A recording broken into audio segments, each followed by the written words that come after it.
Hi hello അസ്സലാമു അലൈക്കും welcome back to your channel. പുതിയൊരു വീഡിയോയിലേക്ക് എല്ലാ കൂട്ടുകാർക്കും സ്വാഗതം. അപ്പോൾ എല്ലാവർക്കും സുഖമാണെന്ന് വിചാരിക്കുകയാണ്. അൽഹംദുലില്ലാ ഞങ്ങൾക്കും സുഖമാണ് കേട്ടോ. അപ്പോൾ ഇന്നത്തെ വീഡിയോ ചെറിയൊരു വീഡിയോ ആണ്. നമ്മളോട് കുറേ കൂട്ടുകാർ ചോദിച്ചതാണ്, നിങ്ങൾ ഇഡ്ഡലി മാവ് ഉണ്ടാക്കുമ്പം അതിൻ്റെ റെസിപ്പി ഒന്ന് കാണിക്കൊണ്ടേ എന്ന് പറഞ്ഞിട്ട് കേട്ടോ. അപ്പോൾ ഇന്ന് നല്ല പെർഫെക്റ്റ് ആയിട്ട് ഇഡ്ഡലി മാവ് ഞാൻ ഉണ്ടാക്കുന്ന രീതിയാണ് കേട്ടോ ഞാൻ ഷെയർ ചെയ്യുന്നത്. ഓരോരുത്തരും ഓരോരോ രീതിയിലല്ലേ ഇഡ്ഡലി മാവും ദോശമാവും ഒക്കെ ഉണ്ടാക്കുക. അപ്പം ഞാൻ ഉണ്ടാക്കുന്ന രീതി ഇതേപോലെയാണ് കേട്ടോ. അപ്പോൾ ഞാനിത് അവിടെ ഗ്ലാസ് അളവിനാണ് കേട്ടോ കാണിക്കുന്നത്. ഇനിയിപ്പോൾ കപ്പ് അളവിന് കാണിച്ചാൽ കപ്പ് ചില ആൾക്കാരുടെ കയ്യിലൊന്നും ഉണ്ടാവില്ല. അപ്പോൾ അതേപോലെ സ്റ്റീലിൻ്റെ ഒരു ഗ്ലാസ് എടുത്തിട്ട് ആ ഗ്ലാസ്സിന് 2 ഗ്ലാസ് പച്ചരി ഒരു ബൗൾക്ക് ഇട്ട് കൊടുത്തിട്ടുണ്ട്. അതേപോലെ തന്നെ പിന്നെ ഒരു ഗ്ലാസ് ചാക്കരിയില്ല, നമ്മൾ ചോറൊക്കെ വെക്കണ അരി, ഇത് റേഷൻ കടയിലത്തെ അരിയാണ് കേട്ടോ. തിളച്ചാ വേവണ അരി ഉണ്ടല്ലോ, അതൊരു ഗ്ലാസ് ഇട്ട് കൊടുത്തിട്ടുണ്ട്. ഇനി ഇത് നല്ലോണം കഴുകിയിട്ട് നമ്മൾ സാധാരണ അരി കുതിർത്താൻ വെക്കൂലേ, അതേപോലെ കേട്ടോ വെള്ളത്തിലിട്ട് വെക്കുക. അപ്പോൾ ചാക്കരിയും കൂടെ ഉണ്ടായതുകൊണ്ട് കുറച്ച് അധികം നേരം തന്നെ കുതിരാനായിട്ട് വെക്കേണ്ടി വരും. പച്ചരി ഒരു 2-3 മണിക്കൂർ കൊണ്ട് തന്നെ കുതിരും. ചാക്കരിയും കൂടെ ഉണ്ടാകുമ്പം ഒരു 4-5 മണിക്കൂറൊക്കെ വേണ്ടി വരും കേട്ടോ. അപ്പോൾ അത് കഴുകി അടച്ചു വെച്ചിട്ടുണ്ട്. പിന്നെ ഉഴുന്ന് ഞാൻ വേറെയാണ് വെള്ളത്തിലിടുന്നത്. ഉഴുന്നൊരു 3/4 ഗ്ലാസ്സാണ് ഇട്ട് കൊടുക്കുന്നത്. ഉഴുന്നതാ ഞാൻ വേറൊരു ബൗൾക്ക് ഇട്ട് കൊടുക്കുന്നുണ്ട്. എന്നിട്ട് അതും കഴുകിയിട്ട് വെള്ളത്തിലിട്ട് വെക്കുകയാണ്. അപ്പോൾ ഈ ഉഴുന്ന് വെള്ളത്തിലിട്ട ആ വെള്ളം ഉണ്ടല്ലോ, ആ വെള്ളം ഞാൻ കളയലില്ല. ആ വെള്ളത്തോട് കൂടിയിട്ടാണ് കേട്ടോ മാവ് അരക്കൽ. അരി അരക്കുമ്പം നമുക്ക് വെള്ളം ആവശ്യം വരുമല്ലോ. അപ്പോൾ ഈ ഉഴുന്ന് വെള്ളത്തിലിട്ട് വെള്ളം കൂടെ കൂട്ടിയിട്ടാണ് അരച്ചെടുക്കൽ. അപ്പോൾ മാവ് അരച്ചത് ഞാൻ വീഡിയോയിൽ കാണിച്ചില്ല കേട്ടോ, ഞാൻ വിട്ടുപോയി. രാത്രിയിലാണ് ഞാൻ മാവ് കൂട്ടി വെച്ചത്. പിന്നെ രാവിലെ വന്നൊന്ന് നോക്കിയപ്പം മാവ് നല്ലോണം നൊരഞ്ഞ് പൊങ്ങിയിട്ടുണ്ട്. അപ്പോൾ അത് അരക്കുമ്പോൾ അതിക്ക് ഒരു 3/4 ഗ്ലാസ് ചോറും കൂടെ കൂട്ടിയിട്ട് അരച്ചെടുക്കുക. പിന്നെ ഞാൻ നല്ലോണം നേരം വൈകിയിട്ടുണ്ട് കേട്ടോ മാവ് അരച്ച് വെച്ചപ്പം. രാത്രി 9 മണി 9:30 ആയിട്ടുണ്ട്. അപ്പോൾ ഞാൻ കുറച്ച് അപ്പസോഡയും ചേർത്തിട്ടുണ്ട്. ഇനിയിപ്പോൾ തണുപ്പല്ലേ, അല്ലെങ്കിൽ മാവ് പൊങ്ങി വരാൻ ഗതികേടാവും. ഒരു 6 മണിയൊക്കെ ആകുമ്പോഴത്തേന്, വൈകുന്നേരം ഒരു 6 മണിയൊക്കെ ആകുമ്പോഴത്തേന് നമ്മൾ മാവൊക്കെ കൂട്ടി വെക്കുകയാണെന്നുണ്ടെങ്കിൽ നമുക്ക് കറണ്ട് ബില്ലും ലാഭിക്കാം അങ്ങനെ ആകുമ്പോൾ. അതേപോലെ തന്നെ അപ്പസോഡൊന്നും ഇട്ടിട്ടില്ലെങ്കിലും കുറേ നേരം കിട്ടുമല്ലോ മാവ് പുളിക്കാൻ. അപ്പോൾ രാവിലെ ആകുമ്പോഴത്തേന് മാവ് നല്ല രീതിയിൽ തന്നെ പുളിച്ചു വരും. അപ്പസോഡ ഇടേണ്ട ആവശ്യമില്ല കേട്ടോ. ഞാൻ അപ്പസോഡ ഇടാൻ കാരണം ഞാൻ പറഞ്ഞല്ലോ കുറച്ച് നേരം വൈകിട്ടാണ് അത് അരച്ചെടുത്തത്, അതുകൊണ്ടാണ് കേട്ടോ. അരച്ചപ്പോൾ ഞാൻ മറന്നും ചെയ്ത് വീഡിയോ എടുക്കാൻ. പിന്നെ മാവ് അരക്കാനൊക്കെ എല്ലാവർക്കും അറിയാമല്ലോ. അങ്ങനെ രാവിലെ വന്നാണ്ട് തുറന്നു നോക്കേണ്ട ആവശ്യമില്ല. പിന്നെ ഈ അടപ്പിൻ്റെ മേലേക്ക് തന്നെ പൊങ്ങി വന്നിട്ടുണ്ടായിനി. അപ്പോൾ ഞാൻ നോക്കിയപ്പോൾ മാവൊക്കെ നിറഞ്ഞു വന്നിട്ടുണ്ട്. പിന്നെ പോയി അടുപ്പൊക്കെ കത്തിച്ച് ചോറിനുള്ള വെള്ളം അടുപ്പത്ത് വെച്ച് ഇനി ഇഡ്ഡലി മാവിൻ്റെ പാത്രം തുറന്നിട്ടുണ്ട്. പിന്നെ നമ്മൾ മാവൊക്കെ കൂട്ടി വെക്കുമ്പോഴേ ഇഡ്ഡലിക്കായാലും ദോശക്കായാലൊക്കെ മാവ് കൂട്ടി വെക്കുമ്പോൾ സ്റ്റീൽ പാത്രം യൂസ് ചെയ്യാൻ വേണ്ടിയിട്ട് നോക്കണം കേട്ടോ. സ്റ്റീലിൻ്റെ പാത്രത്തിൽ മാവ് കൂട്ടി വെക്കാൻ നോക്കണം. അലുമിനിയം പാത്രത്തിലും പ്ലാസ്റ്റിക്കിൻ്റെ പാത്രത്തിലും ഒന്നും മാവ് കൂട്ടി അതൊന്നും നമ്മുടെ ഹെൽത്തിന് നല്ലതല്ല. പിന്നെ കിച്ചണിൽ പണികളെടുക്കണത് അധികം നമ്മൾ തന്നെ ആവുമല്ലോ. അപ്പോൾ നമ്മൾ വീട്ടമ്മമാരല്ല അങ്ങനത്തെ കാര്യങ്ങളൊക്കെ ശ്രദ്ധിക്കേണ്ടത്. അപ്പം നമ്മളെ വീട്ടിലുള്ളവരെ ആരോഗ്യം നോക്കേണ്ടതൊക്കെ നമ്മളാണ്. എല്ലാവരും നോക്കണം, പക്ഷേ അധികം കുക്കിങ്ങും കാര്യങ്ങളൊക്കെ നമ്മളല്ലേ ചെയ്യുക. അങ്ങനെയുള്ള കാര്യങ്ങളൊക്കെ നമ്മൾ ശ്രദ്ധിക്കുക. അപ്പോൾ മാവ് നല്ല രീതിയിൽ തന്നെ പൊങ്ങി വന്നിട്ടുണ്ട്. അപ്പോൾ മാവ് ഞാൻ കയ്യിലോണ്ടൊന്ന് ഇളക്കി കൊടുത്ത് കുറച്ച് മാവ് ഞാൻ അതിൽ നിന്ന് മാറ്റി വെക്കുന്നുണ്ട് കേട്ടോ. ഇതൊക്കെ കൂടെ നമുക്ക് ആവശ്യമില്ല. അപ്പം ഇനി രാത്രിയിൽ മക്കൾക്ക് ദോശ ചുട്ട് കൊടുക്കണമെങ്കിൽ അങ്ങനെ കുറച്ച് ഞാൻ മാറ്റി വെക്കുന്നുണ്ട് കേട്ടോ. എന്നിട്ട് പിന്നെ അതിക്ക് ഉപ്പിട്ട് കൊടുക്കുകയാണ് ചെയ്യുന്നത്. ഇതിനിപ്പോൾ പുറത്ത് വെച്ചാൽ ഈ പാത്രം നിറഞ്ഞ് ചിന്തും. അപ്പോൾ ഇത് ഞാൻ ഫ്രിഡ്ജിൽ കൊണ്ടുപോയി വെക്കുകയാണ്. ഫ്രിഡ്ജിൽ കൊണ്ടുപോയി വെച്ചാൽ ഇനി അത് പൊങ്ങൊന്നുമില്ല. അപ്പോൾ ഞാൻ ആ ബൗൾക്ക് എടുത്ത് വെച്ച മാവ് ഫ്രിഡ്ജിൽ കൊണ്ടുപോയി വെച്ചു. പിന്നെ ഞാൻ ഈ മാവക്ക് ഉപ്പൊക്കെ ഇട്ട് കൊടുക്കുന്നുണ്ട്. മാവ് അരക്കണ നേരത്ത് ഞാൻ ഉപ്പിടലില്ല കേട്ടോ. ഞാനിത് ചുട്ടെടുക്കുന്ന സമയത്താണ് ഉപ്പിട്ട് കൊടുക്കൽ. അപ്പോൾ ഉപ്പൊക്കെ ഇട്ട് നല്ലോണം മിക്സാക്കി കൊടുത്തു. പിന്നെ ഇഡ്ഡലി ചെമ്പിൽ വെള്ളവും വെച്ചിട്ടുണ്ട്. ഇനി ഇഡ്ഡലി തട്ടിൽ അതേപോലെ കുറച്ച് എണ്ണ ഒന്ന് തടവി കൊടുക്കുന്നുണ്ട്. അല്ലെങ്കിൽ ചട്ടിന്നല്ല തട്ടിന്ന് കിട്ടാൻ ഗതികേടാവും കേട്ടോ. തട്ടിൽ ഒട്ടിപ്പിടിക്കും. അപ്പോൾ കുറച്ച് എണ്ണയൊക്കെ തടവി കൊടുത്ത് പിന്നെ വെള്ളം തിളച്ചിട്ട് അതിൻ്റെ മേലേക്ക് ഈ തട്ട് വെച്ച് കൊടുക്കുക. എന്നിട്ട് ഈ തട്ട് ചൂടായിട്ട് അതിക്ക് മാവ് ഒഴിച്ചു കൊടുക്കുക. അങ്ങനെ ആകുമ്പം ഇഡ്ഡലി തട്ടിൽ ഒട്ടിപ്പിടിക്കാതെ നല്ല വൃത്തിക്ക് കിട്ടും കേട്ടോ നമുക്ക് ഇഡ്ഡലി. അപ്പോൾ ഞാൻ ഇഡ്ഡലി ചെമ്പിൽ വെച്ച വെള്ളം തിളച്ചിട്ടുണ്ട് കേട്ടോ. അപ്പോൾ അതിൻ്റെ മേലേക്ക് ആ ഇഡ്ഡലി തട്ട് വെച്ച് കൊടുത്തു. ഇനി ഇതേപോലെ മാവ് തീക്ക് ഇങ്ങനെ കോരി ഒഴിച്ചു കൊടുക്കുക. അപ്പോൾ ഞാനിങ്ങനെ ഇത് കോരി ഒഴിക്കാനൊരു എളുപ്പത്തിന് വേണ്ടിയിട്ട് കപ്പക്ക് എടുത്തേക്കാണ് കേട്ടോ. കൈലോണ്ടാകുമ്പോൾ നമ്മളിങ്ങനെ കൈലോണ്ട് ഇങ്ങനെ മാവ് ഒഴിച്ചു കൊടുക്കുമ്പോഴേ നമ്മൾ ഗ്യാസ് സ്റ്റൗമ്മ കൂടെ കൊലിച്ചു. അപ്പം ഇതേപോലെ ഒരു കപ്പക്ക് എടുക്കുകയാണെങ്കിൽ പിന്നെ അങ്ങനത്തെ പ്രശ്നം ഉണ്ടാവില്ല.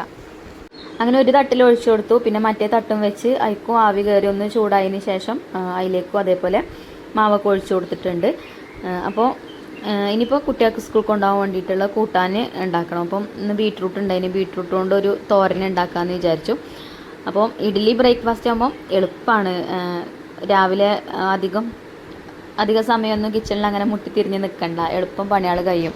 അങ്ങനെ ബീട്രൂട്ടൊക്കെ തൊലിയൊക്കെ കളഞ്ഞ് വെച്ചു. പിന്നെ ചോറിന് വെള്ളം വെച്ചിരുന്നില്ല നമ്മൾ പുറത്ത്. അപ്പോൾ ചോറും ഒരു 7:30 ആകുമ്പോഴത്തേന് ചോറും ആവണം കേട്ടോ. അപ്പോൾ ഞാൻ വേഗം പോയിട്ട് അരി കഴുകി, വെള്ളമൊക്കെ ആ നേരം ആയപ്പോഴത്തേന് ചൂടായിട്ടുണ്ട്, നല്ലോണം തിളച്ചിട്ട് തന്നെ ഉണ്ട് കേട്ടോ വെള്ളം. അപ്പോൾ കുറച്ച് തിളച്ച വെള്ളം ഞാൻ അതിൽ നിന്ന് മാറ്റുന്നുണ്ട്. ഇത് കുടിക്കാനുള്ള വെള്ളം മുക്കി വെക്കുന്നതാണ് കേട്ടോ. അപ്പോൾ രാവിലെ ഈ പുറത്തടുപ്പത്തെ കുക്കിങ് എന്താ പറയുക, പുറത്ത് കുറേ കിളിയാളെ സൗണ്ടും ഒക്കെ കേട്ടാണ്ട് ഇങ്ങനെ കുക്ക് ചെയ്യുമ്പോൾ ഒരു പ്രത്യേക ഫീലാട്ടോ. എനിക്ക് നല്ല ഇഷ്ടമാണ്. മഴ പെയ്താൽ കട്ടപ്പുക കേൾക്കാനും ഷീറ്റ് അഴിച്ചിട്ടതുകൊണ്ട്. അപ്പം ഇനി ഷീറ്റ് കട്ടണം ഇൻഷാ അല്ലാ. കാറ്ററിംഗ് ഒക്കെ കിട്ടുമ്പോഴാണ് നമുക്ക് പേടി. മഴ എങ്ങാനും പെയ്ത് കഴിഞ്ഞാൽ പിന്നെ ഞാൻ ആകെ കുടുങ്ങും. അങ്ങനെ വെള്ളമൊക്കെ മുക്കി വെച്ചു. പിന്നെ അരി ഇട്ട് കൊടുത്തു. അതൊക്കെ കഴിഞ്ഞ് വന്നപ്പോഴത്തേന് ഇതാ നമ്മളെ ഇഡ്ഡലി ആയിട്ടുണ്ട് കേട്ടോ. ഞാൻ തുറന്ന് നോക്കി, അപ്പം ആയിട്ടുണ്ട്. ഇതിനിപ്പോൾ ഈ ചൂടോട് കൂടിയിട്ട് തന്നെ അതിൽ നിന്ന് എടുക്കണില്ല, ഒന്നും ഇങ്ങോട്ട് ആവി പോയിക്കോട്ടെ എന്നിട്ട് എടുക്കുക കേട്ടോ നല്ലത്. ഇപ്പം തന്നെ ചട്ടകം വെച്ച് എടുക്കുകയാണെങ്കിൽ എടുക്കുകയൊക്കെ ചെയ്യാം. അപ്പോൾ ഒന്ന് സൂക്ഷിച്ചെടുക്കണം, അല്ലെങ്കിൽ ചെറുതായിട്ടൊരു ഒട്ടിപ്പിടിക്കലേ ഉണ്ടാവും. ഒന്നൊന്ന് ചൂടാറിക്കോട്ടെ എന്ന് വിചാരിച്ച് ഞാൻ. അപ്പോൾ ഈ ബീട്രൂട്ട് ഞാൻ ഇത് വെച്ചിട്ട് ഇങ്ങനെ ഒന്ന് ഗ്രേറ്റ് ചെയ്തെടുക്കുകയാണ് കേട്ടോ. ചെറിയ ഇതായിട്ട് കിട്ടും. അതേപോലെ കത്തി കൊണ്ട് അരിഞ്ഞെടുക്കുകയാണെങ്കിൽ കുറച്ച് വലിയ വലിയ പീസായിട്ട് കാരം ഉണ്ടാവുക. അപ്പോൾ കുട്ടികൾക്ക് ഇഷ്ടമല്ല. അതേപോലെ ഇതുമ്പോൾ ഇങ്ങനെ ചുരണ്ടി എടുക്കുകയാണെങ്കിലേ നല്ല ഇഷ്ടമാണ് അവർക്ക്, ഉപ്പേരി ഉണ്ടാക്കുകയാണെങ്കിൽ തോരൻ ഉണ്ടാക്കുകയാണെങ്കിലൊക്കെ. അപ്പോൾ അത് വേഗം അതൊക്കെ റെഡിയാക്കി. പിന്നെ വേഗം ചട്ടി അടുപ്പത്ത് വെച്ച് വെളിച്ചെണ്ണ ഒഴിച്ചു കൊടുത്ത് കടുകും കറിവേപ്പിൻ്റെ ഇലയും വറ്റൽമുളകും ഒക്കെ ഇട്ട് കൊടുത്തിട്ട് ഉപ്പേരി ഉണ്ടാക്കുകയാണ് കേട്ടോ. ഇതിന് പിന്നെ അധികം വേവൊന്നുമില്ല, നമ്മൾ ചെറുതാക്കി ഇങ്ങനെ കനം കുറഞ്ഞല്ലേ ഗ്രേറ്റ് ചെയ്തെടുത്തത്, അതുകൊണ്ട് വലിയ കട്ടിയൊന്നുമില്ല, എളുപ്പമാവും ചെയ്യും. പിന്നെ ഇത് നല്ലോണം അടുപ്പത്ത് കടന്നാണ്ട് വെന്ത് കഴിഞ്ഞാൽ അതിൻ്റെ കളറ് മാറും, ഒരു വേറെ കളറാവുമല്ലോ. അങ്ങനത്തെ കളറായാൽ എനിക്കിഷ്ടമല്ല കേട്ടോ, ഒരു കറുത്ത കളറ് പോലെ ആവും. ഒരു പാകത്തെ വേവാവണം, അപ്പം നല്ല ഭംഗിയുള്ള കളർ ഒഴിക്കാരം. അപ്പോൾ ഇങ്ങനെ 2 പച്ചമുളകും കട്ട് ചെയ്തിട്ട് കൊടുത്തു, പിന്നെ ഉപ്പ് ഇട്ട് കൊടുത്തു. ഇനി മിക്സ് ചെയ്തിട്ട് അടച്ചു വെച്ചിട്ട് വേവിച്ചെടുക്കുക. ചെറിയ തീയിലിട്ടിട്ട് വെച്ചാൽ മതി. ഇങ്ങനത്തെ ഉപ്പേരിയൊക്കെ ഉണ്ടാക്കാൻ ഈ ഇൻഡസ്വാലിത്ത് അതേപോലെയുള്ള ഫ്രൈ പാനൊക്കെ നല്ലതാട്ടോ. ഫ്രൈ പാൻ ആണെങ്കിലും ചെറിയ കടായികളൊക്കെ ആണെങ്കിലൊക്കെ നമുക്ക് ഗ്യാസ് നല്ലോണം ലാഭിക്കാൻ പറ്റും. അതേപോലെ തന്നെ ഹെൽത്തി ആയിട്ട് കുക്ക് ചെയ്യാനും പറ്റും. ഇത് നമ്മൾ നോൺ സ്റ്റിക്കിൻ്റെ പാത്രങ്ങളൊക്കെ ആകുമ്പോൾ ചട്ടുകെട്ട് ഇങ്ങനെ ഇളക്കുമ്പോൾ അതിൻ്റെ ആ ഒരു കോട്ടിങ്ങും കാര്യങ്ങളൊക്കെ പോരുമല്ലോ കുറേ കഴിയുമ്പോൾ. പുതിയതാകുമ്പോൾ കുഴപ്പമൊന്നും ഉണ്ടാവില്ല, കുറേ കഴിയുമ്പോൾ കോട്ടിങ്ങും കാര്യങ്ങളൊക്കെ പോരും. ഇത് ഈ സ്റ്റീലിൻ്റെ പാത്രങ്ങളാകുമ്പോൾ അങ്ങനത്തെ യാതൊരു പ്രശ്നവും ഉണ്ടാവില്ല കേട്ടോ. അതേപോലെ തന്നെ ഇരുമ്പിൻ്റെ പാത്രങ്ങൾ, അയൺ പാത്രങ്ങളില്ലേ, അതും അതേപോലെ തന്നെ. അതിനും നല്ല ക്വാളിറ്റി കൂടുതലുള്ള പാത്രങ്ങളാണെങ്കിൽ ഒരു കുഴപ്പം ഉണ്ടാവില്ല, മയം വെച്ച് വരികയേ ചെയ്യുള്ളൂ നമ്മൾ ഉപയോഗിക്കുന്നിടത്തോളം.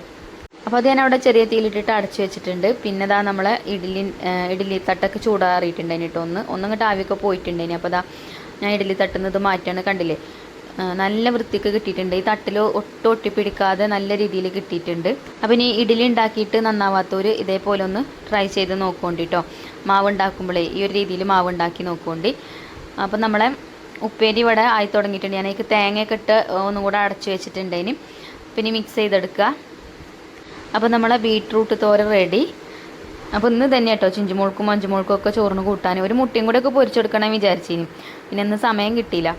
അപ്പോൾ അതായിട്ടോ. അപ്പോൾ അത് അടുപ്പത്തു നിന്നൊക്കെ വാങ്ങി വെച്ച് ഇനിയിപ്പോൾ നമ്മളെ ഇഡ്ഡലിക്ക് കറി വേണ്ടേ. അപ്പോൾ ഇന്ന് ചട്നിയാണ് ഉണ്ടാക്കുന്നത്, തേങ്ങ ചട്നിയാണ് കേട്ടോ ഉണ്ടാക്കുന്നത്. ഇഡ്ഡലിക്ക് ശരിക്കും കുട്ടികൾക്ക് ഇഷ്ടം ഉള്ളിയും തക്കാളിയൊക്കെ വാട്ടിയാണ്ട് ഞാനൊരു ചട്നി ഉണ്ടാക്കലുണ്ടല്ലോ, അതാണ് അവർക്ക് ഇഷ്ടം. ഇന്നിപ്പം ഇനിയിപ്പോൾ അത് വാട്ടാനൊന്നും നേരം കുറേ അയക്കണം. അപ്പോൾ ഞാൻ തേങ്ങ ചെരുവിയാണ്ട് പച്ചമുളകും ചെറുള്ളിയും ചെറിയൊരു കഷ്ണം ഇഞ്ചിയൊക്കെ ഇട്ടാണ്ട് അങ്ങനെ അരച്ചെടുത്തിട്ടുള്ള ചട്നിയായിട്ടോ ഉണ്ടാക്കുന്നത്. ഇതാവുമ്പോൾ എളുപ്പമാണ്, വഴറ്റാനൊന്നും നിൽക്കണ്ട. അതിൻ്റെ ഇടയിൽ ചിഞ്ചുമോൾക്കുള്ള ചോറും പാത്രത്തിലാക്കിയിട്ടുണ്ട്. പിന്നെ ചിലവർ ലഞ്ച് ബോക്സൊക്കെ കണ്ടിട്ടില്ലേ, കുറേ കൂട്ടാനൊക്കെ ഉണ്ടാവുമല്ലോ അല്ലേ. ഇവിടെ എൻ്റെ മക്കൾക്ക് അങ്ങനത്തെ നിർബന്ധങ്ങളൊന്നുമില്ല കേട്ടോ. അവർക്ക് ഇഷ്ടപ്പെട്ടത് എന്തെങ്കിലും ഒന്ന് വേണം അത്രേ ഉള്ളൂ, അല്ലാതെ കുറേ കൂട്ടാനൊന്നും വേണമെന്നില്ല. പിന്നെ അച്ചാർ വെറുതെ കഴിക്കുന്നല്ലാതെ ചോറിൽ കൂട്ടിയോല് കഴിക്കൂല. അപ്പം അച്ചാർ ഞാൻ അതാ കൊടുക്കാത്ത കേട്ടോ. അച്ചാർ വെറൈറ്റി അച്ചാറുകൾ നമ്മളെ കയ്യിലുണ്ട്. അങ്ങനെ ഒഴുക്കുള്ള ചോറാക്കി കൊടുത്തു. പിന്നെ തേങ്ങ അരച്ച് കൊണ്ടുവന്നിനി അതൊരു ബൗൾക്ക് ഒഴിച്ചു കൊടുത്തു. പിന്നെ അതിലേക്ക് വെളിച്ചെണ്ണയിൽ കടുകും കറിവേപ്പിൻ്റെ ഇലയും വറ്റൽമുളകും ഒക്കെ മൂപ്പിച്ചിട്ട് കൊടുത്തു. അപ്പോൾ എപ്പോഴും നമ്മൾ ചട്നി ഉണ്ടാക്കുമ്പോൾ അതേപോലെ അയക്കങ്ങോട്ട് തൂമിച്ച് ഒഴിച്ചു കൊടുക്കുക കേട്ടോ നല്ലത്. ഇത് തിളപ്പിക്കരുത്, തേങ്ങ അരച്ചത് തിളപ്പിച്ച് കഴിഞ്ഞാൽ ടേസ്റ്റ് വ്യത്യാസം ഉണ്ടാവും. ടേസ്റ്റ് ഉണ്ടാവും, പക്ഷേ ഇങ്ങനെ ചട്നി ഉണ്ടാക്കിക്കൊണ്ട് ഇതാണ് ഏറ്റവും ടേസ്റ്റ് കൂടുതൽ കിട്ടുക കേട്ടോ. പച്ച തേങ്ങയ്ക്ക് ചൂടുള്ള വെളിച്ചെണ്ണ അങ്ങോട്ട് ഒഴിച്ച് കൊടുക്കുമ്പോൾ അതിൽ കടന്നു കണ്ട തേങ്ങ ഒന്ന് കുക്കാവും. അപ്പം നല്ല ടേസ്റ്റാണ് കേട്ടോ അങ്ങനത്തെ ചട്നി. അല്ലെങ്കിൽ ഒന്ന് ട്രൈ ചെയ്ത് നോക്കുകൊണ്ട്. അങ്ങനെ നമ്മൾ ബ്രേക്ക്ഫാസ്റ്റൊക്കെ ആയി. അപ്പോൾ ഇന്നത്തെ വീഡിയോ ഇത്രയൊക്കെ തന്നെ ഉള്ളൂ കേട്ടോ. ഇന്ന് ലഞ്ച് വീഡിയോ ഒന്നുമില്ല. അന്ന് എൻ്റെ ഹോം ഷോപ്പിലത്തെ HSOമാർക്കുള്ള സാധനങ്ങളൊക്കെ കൊണ്ടു കൊടുക്കേണ്ട ദിവസമാണ് കേട്ടോ. അപ്പോൾ രാവിലെ ബ്രേക്ക്ഫാസ്റ്റ് ഉണ്ടാക്കണത് മാത്രമേ വീഡിയോയിൽ കാണിച്ചിട്ടുള്ളൂ. പിന്നെ ലഞ്ചിന് ഉള്ളതൊക്കെ ഉണ്ടാക്കിയിട്ടുണ്ട്. ഉണക്കമീൻ പൊരിച്ചതൊക്കെ ഇനി അതുകൊണ്ട് പിന്നെ അതൊന്നും ഞാൻ വീഡിയോയിൽ കാണിച്ചിട്ടില്ല. ഇനി ഇൻഷാ അല്ലാഹ് നാളെ